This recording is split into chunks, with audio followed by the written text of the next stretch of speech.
scriptures.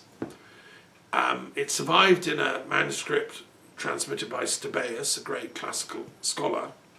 It's genuine. It dates back to round about the time of Christ, perhaps a little bit before. It's written in Greek, and it is absolutely fascinating because it tells the story of creation from the ancient Hermetic Egyptian perspective. It's like the book of Genesis is to Judaism and Christianity as the Kore Kosmou is to Egyptian paganism. And it is to die for interesting. And, you know, read it. If you do nothing else as a result of my lecture, get a copy of the Kore Kosmou. It's online. You can download it for free and read it. It won't take you that long. It tells the story of creation, and it tells why there's evil and suffering and war and barbarism. It tells where the human soul comes from. It tells where the gods come from. It tells where the demigods come from. And it tells how nature was created and biology and animals. It talks about how religion came to be, how temples were built and why. It tells about what philosophers are for and what druids, seers, sages. The text calls it the order of prophet priests were established by Isis and Osiris in order to regularize and civilize mankind, who had become very bestial and cruel and violent, and were being wicked and polluting, you know, everything with corpses. And the elements themselves, earth, air, fire and water, protest against this barbarism to the supreme god, who is like Ptah or Amun. The supreme god is not named in the Kore Kosmou. Anyway, it's an absolutely amazing text, and I've just spent like, I don't know, a month recording a very, very detailed scholarly commentary on it, which is on my Global Green University website. You can listen to it. I think if you're at all interested in ideas, the link between paganism and later religions and so on, if you're interested in the origin of the universe, where we came from, why is there evil, why do things like Brexit and ignorance happen, and war, and World War II and World War I and all the other wars of history, listen to this text. It explains a lot of things, and it's extremely interesting. I think it should be in the Bible as a part of the Apocrypha. You know, if we ever get our sort of scholarly version of the Bible with all the source texts of paganism, this Kore Kosmou should be in there. And I honour the fact that Valentin Tomberg, the great scholar who wrote a wonderful book on the Major Arcana, one of the great tarot scholars of the 20th century, knew about this work, and he also, to some extent, commented on it, but he didn't live long enough to finish all his work, so I've taken over and done. You know, he's one of the guys that passed me the torch. I used to work at the Steiner Library in London, and when Tomberg's work first started to appear, he was an anthroposophist, a Catholic, an ecumenical esotericist who was from Russia, but he ended up living in France here, like a lot of great intellectuals like Berdyaev and others. He's dead now, so thank you, Tomberg, for passing on the torch. So the other thing I've been up to is involved with the Delphic Games revival. To me, they're like as important as reviving the great run for Prometheus in Athens. I'd love to see that revive. The Panathenaea Games. So the Delphic Games are, you know, we're doing our best. We had a meeting at the Delphic Academy, which is based in Berlin, and we met. I gave a talk about my project for a dictionary of philosophical terminology in all languages for peace, which I made some years ago, and friends of mine helped as translators. And we're going to bring out a second edition of this because it needs updating with a new forward, and the Delphic Academy are involved with that because they're doing some very interesting work in the linguistic diversity of Berlin, saying that Berlin is now a great city of many languages, many cultures. Let's celebrate that instead of seeing it as a thing to be afraid of. Oh my God, they don't speak German, these people. No, they speak Turkish or Kurdish or Arabic or Jewish, Hebrew or Yiddish or Polish. You know, Berlin is a great multicultural, multilingual city, as is London. So let's celebrate that. And I wrote my dictionary because of my time teaching in London, which is immensely multicultural, and that's why I love it so much. Well, Berlin is too, and so is Paris. You know, let's celebrate this multilingualism and multiculturalism.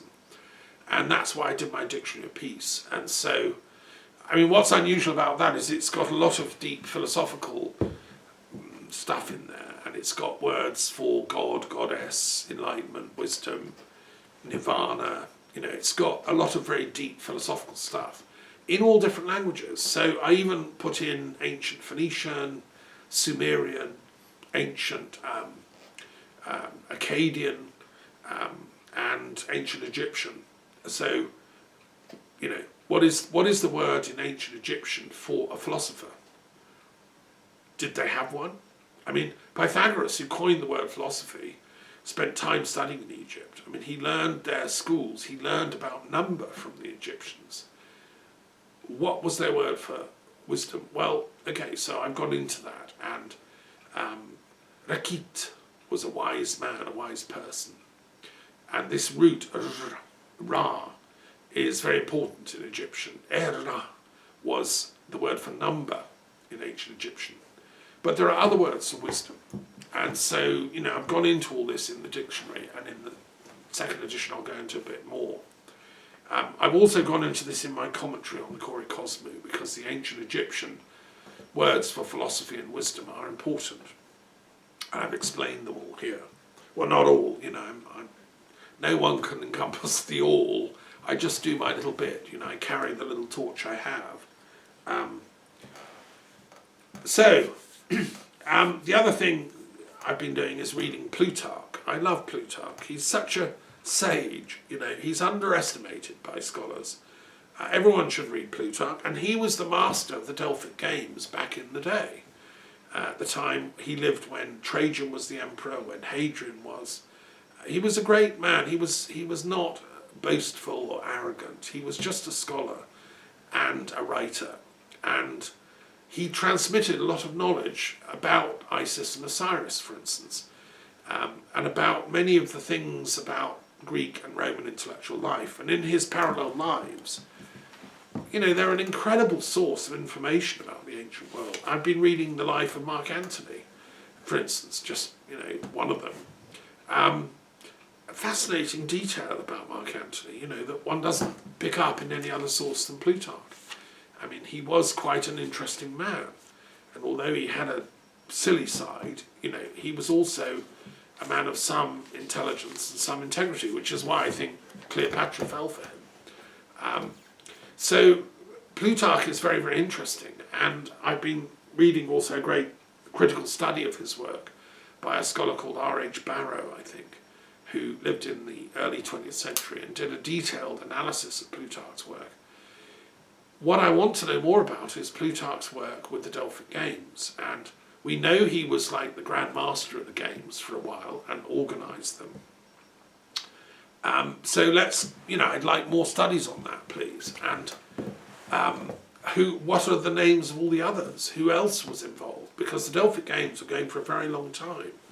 They were as old as the Olympic Games, and they always worked in parallel to the Olympic Games, but they were for the intellectuals, the artists, the poets, the playwrights. Aeschylus, I think, competed. Pindar did, one of the great early poets.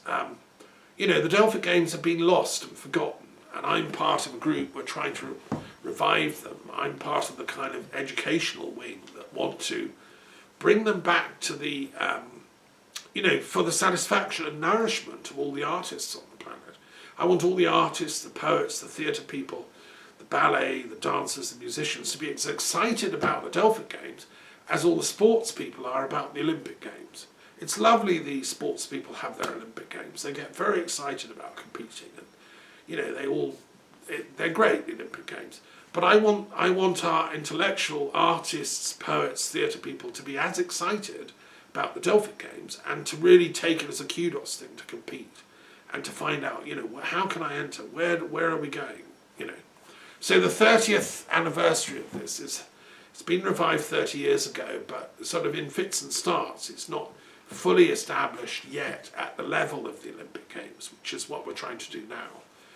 I want that. Anyway, we're having a 30th year anniversary, and there's a meeting taking place online, coordinated from India. There's a Delphic games group in India. So that's excellent, and let's take it forward. I've discovered something else of interest. One of my heroes, Peter Simon Pallas, was a linguist in Berlin who travelled to Russia, and he did work on languages throughout the whole of the Russian Empire for Catherine the Great. And another chap, Julius Klaproth, was a chemist in Berlin. His son, Julius Klaproth, the father was called Martin, I think. The son, Julius Klaproth, became an expert in Asian languages. He learned like Sanskrit, Chinese, Japanese, Mongolian, Uyghur. He wrote a treatise on the Uyghur language, which he identified as a Turkic language, which is true. And these are great linguists. And what I'm trying to do with my dictionary project is pay homage to people like Peter Simon Pallas and Klaproth and these great linguists, and say, look, this knowledge is so important, it shouldn't be just kept for the rarefied linguists on the planet. The whole world needs to know that we come from one big family of languages. My poetry of my people in the English language is for you too, whatever your language, Chinese, Japanese, Sanskrit. We should share, and I'd like our schools to teach literature on a global level. We don't just learn our own literature. That reinforces sort of narrow nationalism, which is what the Brexit thing was all about. No, we should have world literature so that every school kid can grow up with an appreciation of the cultural riches of each tradition, so that we learn Arabic poetry or Persian. Why is there this craziness between Israel and Persia when they both have such immense literary and intellectual resources? If the school kids of each country could learn about the richness in each other's spiritual and literary traditions, the need for war would die away. We'd rather invest in scholarship, thank you, and learning and the knowledge of literature and education. So anyway, that's kind of a glimpse of what I've been doing on the Delphic front. The other thing, just to say, is I attended a very interesting lecture with the Royal Irish Academy in Dublin, and it was about islands politics, where we are with Brexit, what's going on. The keynote speaker was a man called Lord Bew, who I wasn't impressed by. He seems to be a sort of throwback to the 1950s. The kind of and he is pretty old. I think that's when he grew up in the 50s. And intellectually, he's sort of stuck in this modality whereby the British Empire is the most important power in the world. The British Empire includes Northern Ireland as a key part, all of Britain, all the colonies, they're all part of this project. And anyone that challenges that is like a heretic, and the best way to deal with heretics is simply ignore them. You don't need to lock them up in the Privy Tower, the Tower of London anymore. We just ignore them. As for those pesky Catholic nationalists in Northern Ireland, well, just ignore them. They'll go away. As for that Good Friday Agreement, well, yeah, don't worry, because there's nothing in there, says Lord Bew, that actually means anything. It's just, it was paper concessions given at the time to silence the nationalists who were agitating for a united Ireland. Well, we gave them a few bits of paper and they shut up and went away. And, we've tricked them once, we'll trick them again. I mean, just ignore them, they'll go away. Because Brexit Britain and Northern Ireland and they're going to become the superpower of the next millennium. And these pesky Irish nationalists that still go on about they want a referendum about uniting Ireland, what are you talking about, referendum? There's nothing in the Good Friday Agreement that says they have to have one. So, therefore, we're going to say, no, they don't have one. And we're going to carry on doing that for the next 300 years. This is where Lord Bew is at. And bless him, I mean, he's an important figure in the House of Lords. He's from Northern Ireland. He helped write the Good Friday Agreement. And I think what he did in that is he made damn sure it had no teeth. He made damn sure there'd be no mandatory referendum. If hell freezes over, Lord Bew might, possibly read some books that aren't in his worldview.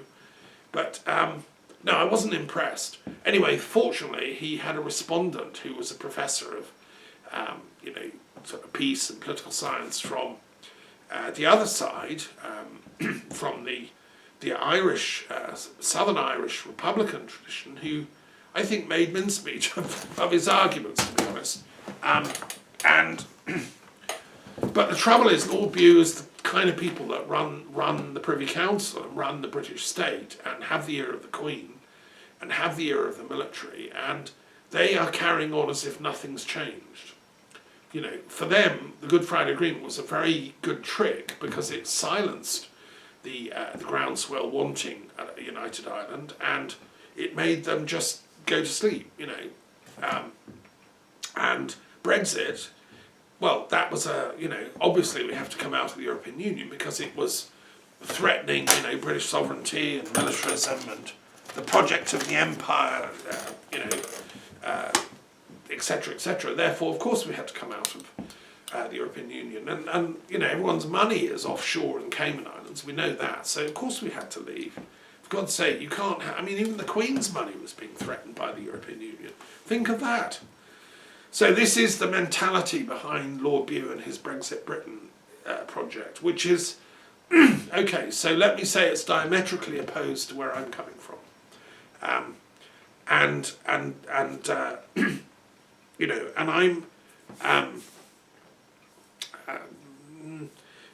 I'm intrigued that such people still, are running Britain and actually still running Northern Ireland. I think the people better wake up to these kind of guys, that these are the people behind Brexit, and they're doing their deals in high places. So where did Brexit come from? Well, there's some other news that's come out this week, which I think is very interesting. I'm not going to run you through all the horrors of what the Johnson government has done this last month. It is scary and shocking. Every week, every day, there's a bunch more scandals, I just want to mention one thing that's just come out in the last 24 hours, which is they've discovered the House of Commons is reeking with cocaine. They've discovered it in the toilets, they've discovered it in the corridors, they've discovered it all over the place. They brought sniffer dogs in, and they've discovered that cocaine use is rife among these parliamentarians. And I assure you it's mostly on the Tory benches. You see, the cocaine mindset, which was exemplified by George Bush Jr., who was a cocaine addict before he became a Republican president, is kind of my way or the highway. That was how he went and got away with the Gulf War, attacking Saddam Hussein and a civilized country in Iraq. Only a cocaine freak would think that was a good policy. Because, I've never in my life taken cocaine, I should say. I'm sure that if you chew the coca leaves and you're, on a grueling journey around the Andes, it's very useful. I've nothing against indigenous people chewing their leaves. What I don't like is Westerners sort of extracting the essence and then juicing it up and then taking it in the House of Commons, because it makes them all think they're kind of Superman. What cocaine does is it nourishes the ego. I've read reports by psychologists and so on, and even people that have taken it have told me, it makes you think you're a Superman. You can do anything. Nothing is too great. Yeah, climb Everest, yeah, tomorrow, no problem, And you could probably do it, you just kind of run up. It's that sense of I'm a superlord kind of thing. Now that's called by Herodotus, the great historian, it's called arrogance and hubris. So Brexit is a cocaine-fueled hubris experiment. I think that's the most important revelation of this last month about Brexit. These guys are all high on cocaine. Johnson, Gove, probably Priti Patel, the whole crew. Apparently they're all doing this at parties.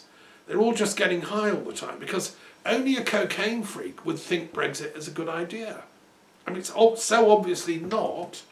When you come down from that high and that fake ecstasy, you realise, actually, hang on guys, that was a bad dream. I've screwed my country up for good. Now, I'm not saying people like Lord Bew are on cocaine. No, they're on a different drug. It's a much older one. It's the alcoholism of imperialism, you know, which is very deep. No, this bunch, this new neo-Tory bunch, they're cocaine freaks that have got this super hyped up fake idea called Brexit. And I just can't wait for, you know, people to see through this. I mean, it's going to take sniffer dogs finding cocaine in Johnson's pockets for him to go. It's going to happen, hopefully, in this next week. These people are criminals. I mean, you know, I don't think I need to say anymore. Well, maybe I want to say one more thing, which is, meanwhile, on the other side of the pond, we have the Epstein trial with Ghislaine Maxwell going on. Now, she's from the same crew, you see. Epstein was from the same crew. These people are all high on their power, their drugs, their like untouchableness, right? So they think they can get away with anything. They can procure young girls for sexual titillation for the rich and powerful, as Epstein was doing, because, hey, sex is a drug. You know, take your cocaine and, you know, make love to your 13 or 14-year-olds, and it's all one great party. So I think what's coming out on that side of the pond, and the links to the super powerful on this side of the pond, people like Prince Andrew and so on, they're all the same set, you know, and they need to be brought down off their high.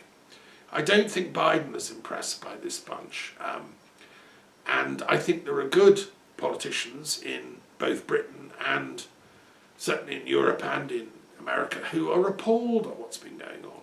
We've watched in horror as these cocaine-fueled idiots have destroyed the values that we thought the West stood for. The Bush antics in the Middle East, which destroyed Iraq and killed 1 million Iraqis, you know, shocking. Likewise in Libya. I'm glad to see that Colonel Gaddafi's son is standing for president. I hope he gets elected.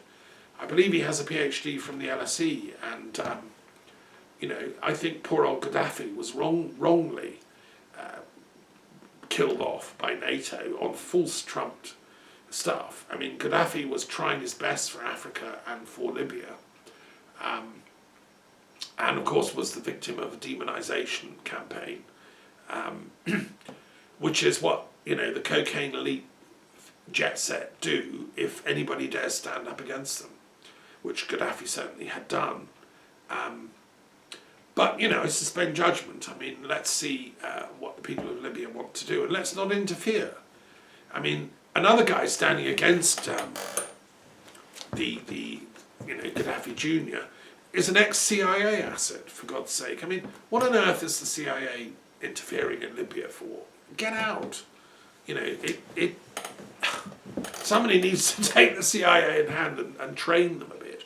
My colleagues at the Belfer Centre, who are, I think, probably the most intelligent American academic experts on the history of intelligence, need to go and do some trainings with these CIA people. They ought to be helping America rebuild a new role in the world on the basis of liberty, equality and fraternity with all nations. And that's what intelligence is really for. It's not for destabilising and bringing down people because you don't like them. It's for finding common ground and truth on which to build peaceful relations. And the International Association for the History of Intelligence, which I support, has done a lot of work on this. Like, it's the misuse of intelligence to create fake division, conflict and violence that's underlying a lot of the problems we're trying to clean up.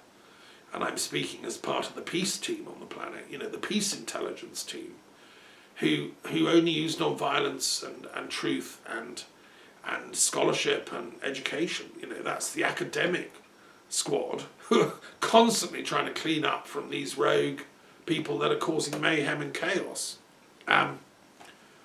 Which brings me to the pandemic. You know, what is this? Where does it come from, this pandemic? You know, is it a leak from military stuff? Probably. Are we going to be told? Well, not yet. You know, why not? Well, you know, the people that made the stuff and leaked it, well, they're still running the planet, and they're not going to give up lightly, because true power comes from their control of information and knowledge. And that's what Gramsci said a long time ago. The power of the elites of fascism is their control of the media. And this battle is still ongoing. It's not, my parents' generation thought with the end of World War II, the defeat of fascism and the advent of a sort of sane world, we'd inherit, a peace-loving world.